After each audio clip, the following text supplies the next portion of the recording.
Kami at siya ang kaya kaming dalaway uminom ng beer. Inangat niya ang magat ang sabi niya ang sakit cheers. Ang di ko alam ay meron siyang inilagay. Ako'y biglang nahilo, nawalan ng aking malay.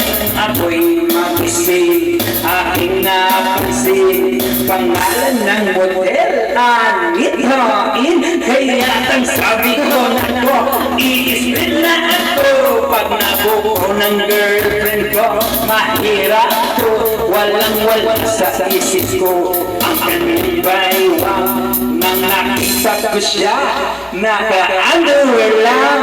When the night has come, oh yeah, at pinatayang ilaw, o madalas lumalabas banyo queen. Oh darling, darling, stand by me. Oh, oh, stand by me. Oh madalas lumalabas banyo queen.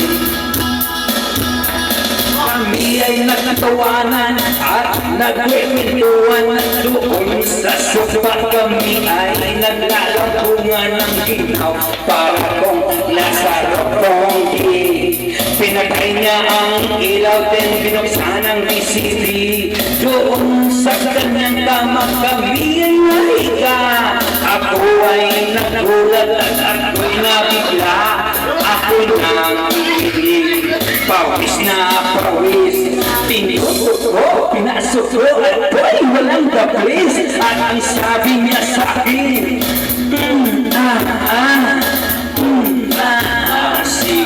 sige pa, tumakilig, tumihaya, lumukod at lumaba. Nang matapos na kami, ang sabi niya, siya sa pagna.